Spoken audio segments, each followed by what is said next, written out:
Always a warm welcome at Worcestershire, perhaps not with the weather this year, a rather cold day once again for day two of the action. The early spectators settling in and of course the traditional game of football at the start.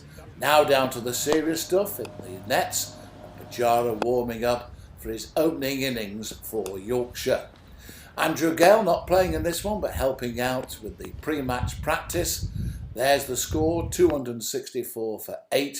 That was the overnight situation. And Yorkshire taken to the field, led by Alex Lees. In the fourth over of the day from Jack Brooks, the first 4 was hit through the covers by Gareth Andrew. His next boundary, a streaky shot through the slip area, brought up his half century. Sonny Aika finally got off the mark with a 4 off side bottom, but it had taken some time. For a time, runs came freely for the Worcestershire pair, but then Andrew fell, caught by Lees off Brooks for 59 with the score 298 for 9. Excellent bowling this by Brooks, he's now got 4 wickets. The final pair, though, were at the wicket to see Worcestershire to another bonus point. Number 11, Morris, produced a superb cut off side bottom to find the boundary. But there was no stopping Jack Brooks for Yorkshire. He grabbed his 5th wicket as Sonny Aika was caught by Rhodes at mid-wicket. So 311 all out and Brooks 5 for 56. A fine start for Jack. Yorkshire opened up with acting captain Alex Lees and youngster Will Rhodes. And Lees got off the mark with a single off Gareth Andrew. Rhodes, though, was soon out. In the second over, caught in the slips by Mitchell off the bowling of Morris for naught, Yorkshire 2 for 1. And worse was to follow as new man Pajara was also caught in the slips off Andrew. This a fine delivery and Yorkshire in trouble, 3 for 2, Pajara out for naught. Rich Power arrived at the wicket to get off the mark with a 4 off Morris, and soon afterwards Power was put down the slips by Gidman off Andrew. Lees pushed a 4 through the covers off Morris to show his class, and runs started to come, but still some anxious moments for Yorkshire in a tough session. Power flicked Morris away for 2 runs with the leg side and followed that up with a 4 off the same bowler. And just before lunch, runs were coming quickly as both batsmen really started to play well. At lunch then, things looking a little better for Yorkshire. Lees 37, Power 22. 60 for 2 from 16 overs. Both Lees and Power opened up in an attacking style after the lunch interval. Lees survived a caught behind appeal off Morris, umpire Jeff Evans turning down loud appeals from the Worcestershire fielders. And the acting Yorkshire captain provided the perfect riposte with a 4 through the covers. Power twice edged Andrew through the slips for lucky boundaries. A classy drive through the covers took Lees to his 50 with 6 4s.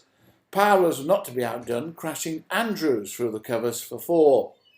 Power then brought up the 100 with a straight drive, and the 100 partnership came up thanks to a Lees square cut. Lees was timing the ball impressively with another 4 off Morris through mid-off. But Power eventually departed.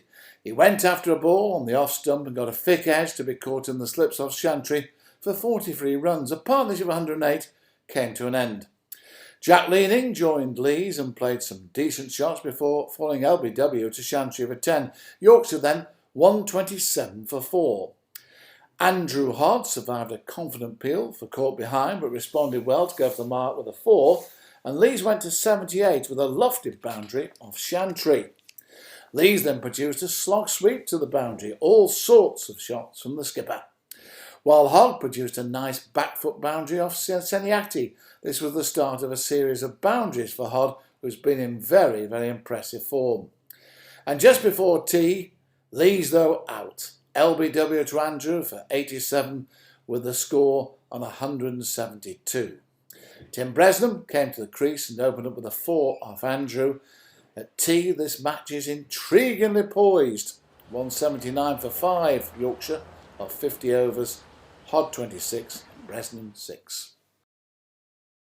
The final session began with Andrew Hod edging Gareth Andrew over the top of the slips for a boundary down to third man.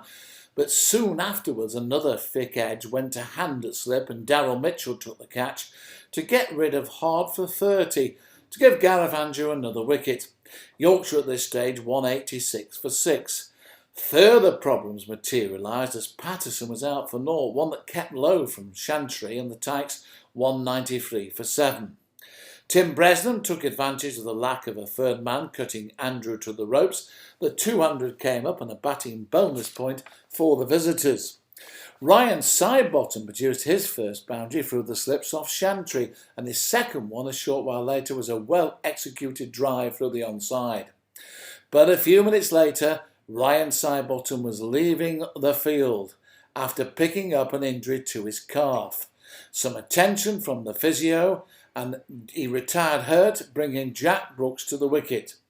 Brooks began with 2 steering it down to third man, and he and Bresnan began to compile some useful runs for the right rows. Bresnan went to a fine 50 with a 4 driven through the offside. The two dominated for a time until Andrew had Brooks caught behind by Cox for a good 26. Bresnan continued to plunder the Worcestershire attack, and it's a close-run thing for the first innings lead.